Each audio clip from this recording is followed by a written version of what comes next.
guys, what's up and welcome back to my channel. In today's video, I'm going to be going over my wish list and also giving you guys some recommendations for the Sephora VIB fall sale. I believe the sale starts this weekend for Rouge members, and then let me check. Okay, yes, it looks like the first weekend is this weekend for VIB Rouge, and then everybody else can shop from November 2nd to November 5th.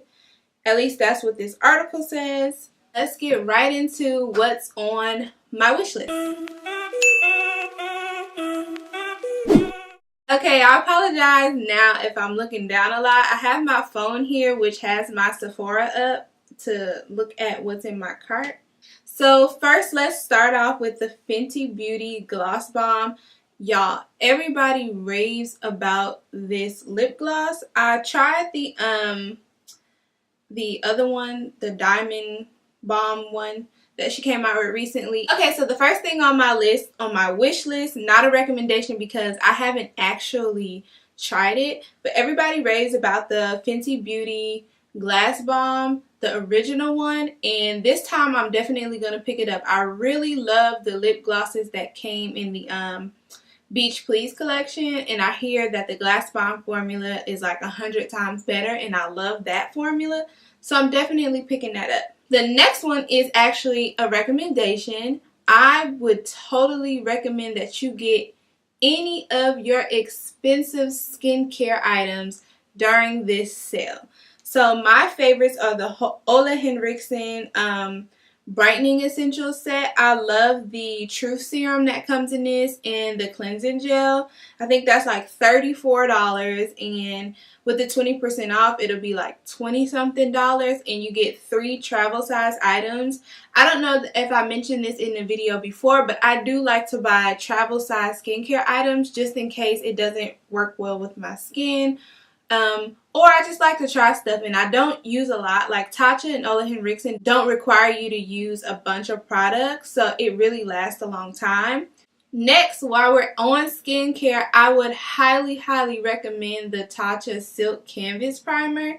That primer is $52. So if you were going to get it, it is best that you get it at the VIB sale, like 20% off. $50 is a lot for a primer, for makeup period. So I would suggest you go ahead and get it while it's on sale. It's great. It really blends my pores. I only use it in my T-zone because it can get too much if I apply it around my whole face. But right here where I need pores blur, it is perfect. Another thing from the Tatcha line that I would also recommend is the water cream. I just refilled my water cream at the appreciation sale, so I won't be getting it because I have enough, but that stuff lasts me a really long time. I love the way it makes my skin feel, so I would definitely recommend that to you guys if you're looking for a moisturizer. My last recommendation from Tatcha is going to be their cleansing oil. Now you can get the mini size or the full size, but I would definitely take advantage of the sale and get it now because Tatcha is super expensive.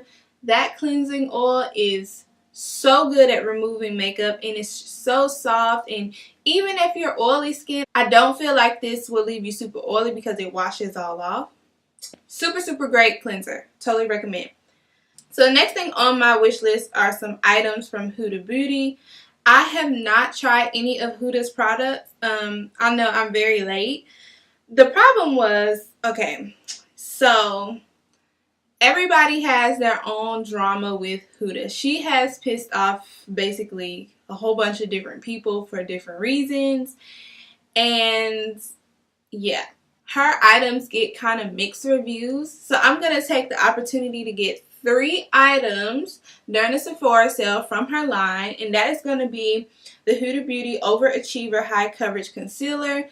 I heard that this concealer is super full coverage, and I'm looking for something that's full coverage. You guys know I love my Born This Way concealer by Too Faced, which definitely recommending that to you. If you do not have Too Faced Born This Way foundation and that multi-sculpting concealer, you need to get it. It is amazing.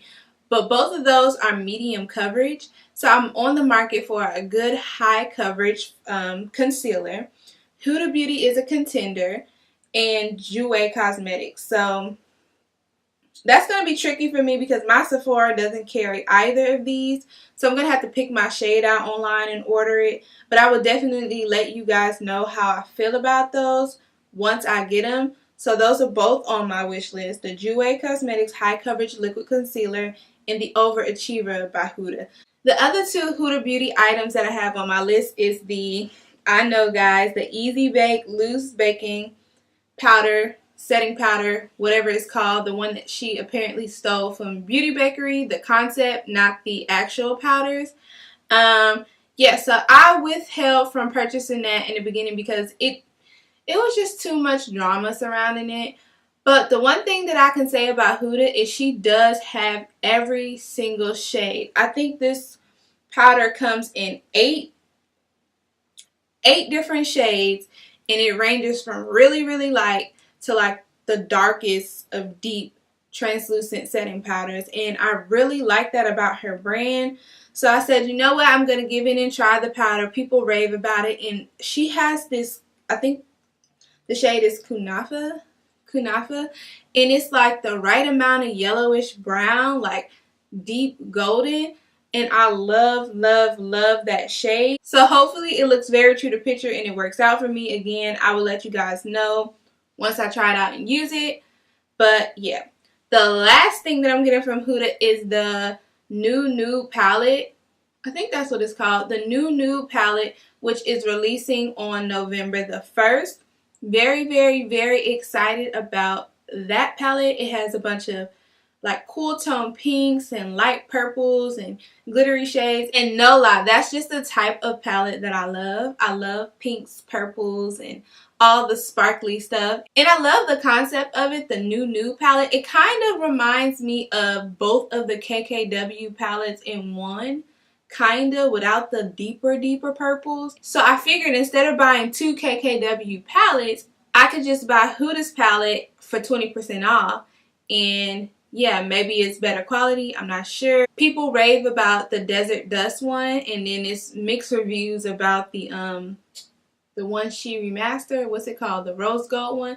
So I'm really excited to try that out on discount.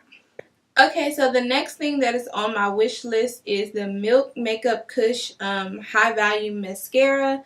I think I'm just going to pick up the mini version of this, potentially. I don't know, we'll see. I have a ton of mascaras, but I was really, really, really wanting to try this out. I heard that it's a really good mascara, and having it in a mini version would make it really easy to travel with. I don't have a travel size mascara, so that'll be something that will be useful in my collection. The next thing that's on my wish list is the Micro Smooth Bake Foundation Face Powder from the Sephora brand. I hear that this is a really good kind of setting powder for over your foundations and wiping away your bake. So I'm interested in picking that up. Okay, so I guess I should throw another recommendation in there. The new Too Faced Gingerbread Spice Gingerbread Man, whatever it's called, the gingerbread palette. That is absolutely amazing. I love that palette. It has a beautiful color scheme for fall and the holidays. So if you're looking for another eyeshadow palette and something that you could do like holiday looks with, I would highly suggest that. The formula of that palette is really good, so I would definitely recommend you go out and grab that. Even though Too Faced did just have their 30% off sale, so you might have already picked that up, but if you didn't, you got a second chance to get a discount on it. So the next thing on my wish list is that Natasha Denona 5-pan like cranberry palette. I thought that that was such a cute little palette, and yeah, it's like $40 for 5 shades, which is actually ridiculous, but with the discount it won't be that bad, so we'll see. Another thing that's on my wish list is the Anastasia Beverly Hills Sultry eyeshadow palette. Now, the reason why I did not get this when it launched is because I was kind of like taken aback by the cool tones, and I was like, kind of not for me. But then I went into Ulta and I swatched the shimmers. You guys, there are not a lot, at least not a lot of palettes that I have like brown tone shimmer colors. So I thought that was like the perfect nude for me because like it's a brown shimmer and I don't have a lot. So I really like this palette after swatching it. And I feel like that's been the consensus around YouTube. Everybody was like, you know, kind of like, ugh, like, Anastasia, Norvina, what are you doing? But then they get the palette and like, well, I changed my mind. Cool tones are in. This is cute. Another thing that I will recommend to you guys is the Urban Decay All Nighter Spray. It could be pretty pricey. Another thing that I'm going to recommend you guys get is the All Nighter Setting Spray. That setting spray is bomb and I love it just about as much as I love my MAC Fix Plus, which that's hard to do. I love Fix Plus. Another thing that I recommend is the Fenty Beauty Stunner Lip Paint. I have the one Unveil in chocolate and it's also on my wish list because I don't have the other colors and I'm thinking about getting that rosy mauve one. I forgot. Maybe it's called Unbutton. Maybe. I don't know what it's called, but I think I'm going to get that one and then I'll recommend to you guys any of those shades really because they are so beautiful and I love the formula of it and it's very long lasting. So, yep. Gonna be picking that up. Pat McGrath just came out with some palettes. I may, depending on how they swatch in store. I don't know if it's gonna be in store or not. I should look that up. But I want to see how those swatch before I pick it up. And for Pat McGrath, I think the little palettes are like $55. So that's, I mean, that's a lot of money. Don't get me twisted. But for Pat McGrath, $55. Okay, and then the sale, it won't do too much of a dent in my pocket. So I may pick those up if I feel like the colors look really good in person. So that's a bet. Okay guys, that's all that I have for this video. Those are my recommendations and what's in my cart for Sephora's VIB sale. I really hope that you guys enjoyed this video. If you did, give it a thumbs up. Comment down below what you plan on picking up and whether I should alter my cart just a little bit. Like, tell me if, girl, that product ain't good. Don't get it. Let me know so I can save some coins, please. And also subscribe to my channel if you want to see more videos like this. And with that, I will see you next video.